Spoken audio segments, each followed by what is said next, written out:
Mga boss, dumating na mga boss. Natatandaan nyo, nag-unbox tayo nung maliit na RC car nung nakaraan, di ba? Napanood nyo yun. Meron pang isa. Eto, dumating na mga boss. Eto mga boss. Mga boss, nakasarap pa mga boss. Kaya ito, surprise talaga. Hindi ko alam kung anong unit ba itong pinadala sa atin. Pero eto na mga boss, may dumating na mas malupit pa dun sa pinakita ko sa inyo. Di ba malupit na yung pinakita ko sa inyo, yung maliit na RC car na ano, no? Yung 4x4. Eto pre, mas maganda, hindi, mas maganda talaga to mga boss. Tara, buksan na natin to. Let's go! Alam nyo mga boss, talagang tumitindi yung mga RC car na nakikita natin sa mga TikTok no? Ito mga boss, wala na ito sa mall. Sa TikTok lang natin ito makikita. Oh no. Oh my God, tignan nyo yan mga boss. Ang ganda. Ano naman nito? Dalawa? Isang ganto tsaka isang ganto? Tapos isang remote control? I don't think so. Pero tingin ko isa dito sa sasakyan na to. Ito nasa Gidli. Ganun din. Magkaiba lang ng kulay pero magkaiba ng unit. Ganun din. Pero makikita natin dito sa box mga boss. Pwedeng mag-drip. May throttle curve. Long endurance. 2.4 GHz. 1.64 yung scale niya. Low center gravity. May lighting din. High-low speed. Okay, meron din. Type-C charge. Okay, decharge din. Simulation appearance. Okay, sige, ano yung simulation appearance? Buksan na natin to. Wala akong gundeng. Asan gundeng? Susi na lang mga boss. Eto na mga boss. Tignan natin. Kung ito gusto ko eh. Ito parang Mini Cooper na maliit pero hindi yun. Okay. Ganda ng box niya mga boss, no? Makapal yung box. Pwedeng gamitin pang target shooting to, pare. Pero sayang yung box. Tatabi natin yan. Oh no. Oh sheesh. May cone pa nakasama mga boss. 1, 2, 3, 4. 4 na cone. Pang drip talaga to mga boss. Okay, sige. Ito yung unit. Mga boss. Wawawi. Okay, sige, mamaya na natin to kikilatisin. Anong model ng sasakyan to mga boss? Comment nyo nga dyan sa baba. Hindi kasi ako maano sa sasakyan talaga eh. Hindi ako pamilyar masyado sa mga sasakyan. Oops, may kasamang screw. Yan. And then, may kasama siyang charger cord. Type-C. And ito yung ito yung ano niya, no? Ito yung remote control na kasama. Malaki ng di hamak doon sa nauna. Tsaka ito pa ganyan, no? Pwedeng mag-drip, pare. Wawawin. Una sa lahat mga boss, talagang safe na safe yung unit, no? Napakakapal po nung foam na pinagkakalagyan netong sasakyan tsaka ng remote control. And then pagdating naman dito sa sasakyan, kumpara doon sa nauna dito sa may big wheel truck, itong big wheel truck is metal to, diba mga boss? Okay, sige, labas natin tong big wheel truck.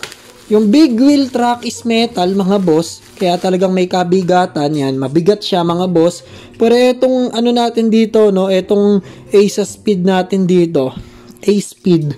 So yung body niya, plastic siya mga boss. Pero tingin ko yung performance nito yung mas maganda rito kasi mas mahal to mga boss kaysa dito sa may big wheel truck.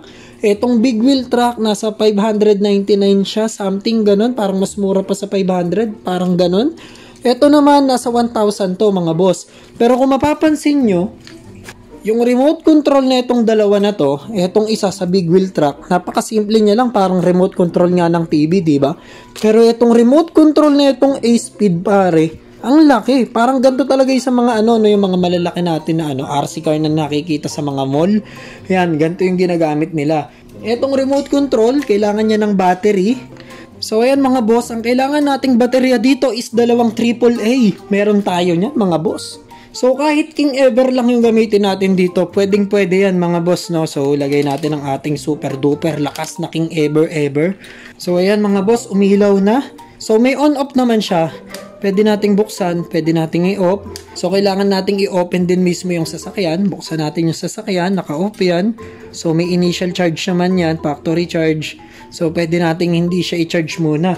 Yan ang sinasabi ko sa inyo. Tignan nyo yung headlight mga boss. O diba, may headlight din siya. And then meron din siyang tail light. Napakaganda. So ang wala lang sa kanya, di katulad dito sa may big wheel truck. Yung big wheel truck is may additional pa siyang ilaw na color green dito sa ilalim. Kaya napakaganda rin talaga. Pero itong sasakyan na to is wala siyang kasamang ilaw na dito sa pangilalim, which is nakabawas ng konting pogi points. Lamang si big wheel truck dito. Pero hanggat di natin pinapaandar to, di tayo magkakaalamanan. So, subukan na natin to agad. Pero tingin ko kailangan pa rin tong i-charge ng kahit mga 15 minutes kasi yung charging ano niyan, factory charge pa lang yun nandiyan. So, subukan natin kung mabilis ha. Okay. Okay. Okay. Wow! Umikot mga boss. Oh no, ang ganda na ito mga boss. Oh no, apakalupit mga boss.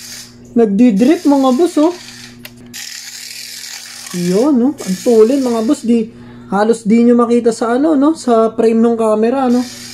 Ayun mga boss, oh. Pinakitaan kayo mga boss. Wow! Putang ina, napakaganda mga boss. Nagdi-drip nga mga boss. Napakatindi. Putang ina, bagsak yung camera, gagi. Ang hirap kasing kontrolin ng mga gantong klase ng controller. Ako hindi ako familiar sa mga gantong klase ng controller kaya nahihirapan ako. May tamang pindot kasi dyan para makontrol nyo yung sasakyan.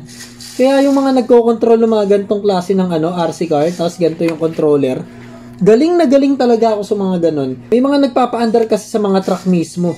Guys, ang galing talaga nila magpa-andar.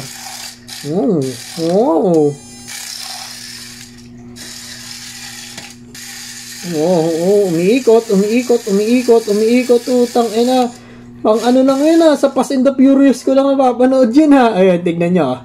I want ya if you know, if you think you Tokyo, ano sini na ilo, ano Tokyo. Alam nyo mga boss, kailangan ma-master natin to. Hindi natin basta-basta mapapaano dito yan Kailangan magaling ka talagang mag-control. Yung ba, papaganon ba? Okay, pero ako susubukan ko yan. Ayan na mga boss. Umalay na. Atras natin konti mga boss. Atras natin. Okay. Oh. Palpak mga boss. Yung ibang gagaling talaga mag-control ng mga ganito. Napakaganda talaga mga boss. Oops. Napaikot ko ng konti. So mga boss, nakita ko na kung anong pinagkaiba na itong dalawa. Ito kasing big wheel truck, although maganda talaga siya, full metal, maganda yung postura, may mga shock dito, may shock sa harap, may ilaw pa sa ibaba. Pagdating sa performance, itong big wheel truck, nahihirapan siyang lumigo. Yan, kung mapapanood nyo, paandarin natin yung big wheel truck. Mabilis din naman yung big wheel truck, pero pag likuan na, bumabagal siya.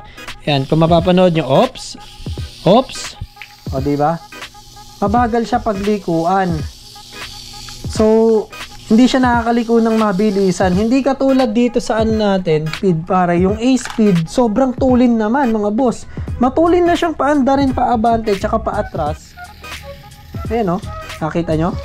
Ayan matulin na matulin talaga siya mga boss. At yung likuan niya, pag pinaliko mo yan, talagang magdi-drip mga boss. Ayan awa. Uy, nakita nyo yon mga boss? Iniwasan niya to mga boss. Ang galing. Talagang nagdi-drip siya mga boss. Hindi katulad nitong big wheel truck natin. Yung big wheel truck, matulin siya mga boss. Ayan matulin naman siya. Pag inabante mo, ayan may talaga may kayod Umaangat pa nga yan mga boss Etong Ace natin, hindi niya kayang umangat mga boss.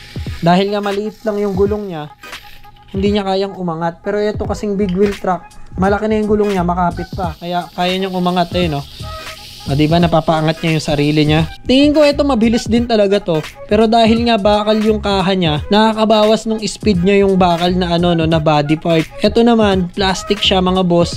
Matulin yung motor.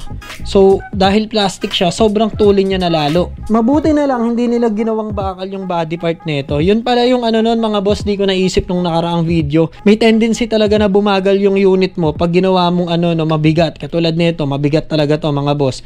Pero kahit na mabigat to, sobrang ganda pa rin nito mga boss. Gustong gusto ko pa rin tong big wheel truck. Parehas sila, perfect pare, perfect parehas. So, pagkakarerahin natin yan, 3, 2, 1, let's go!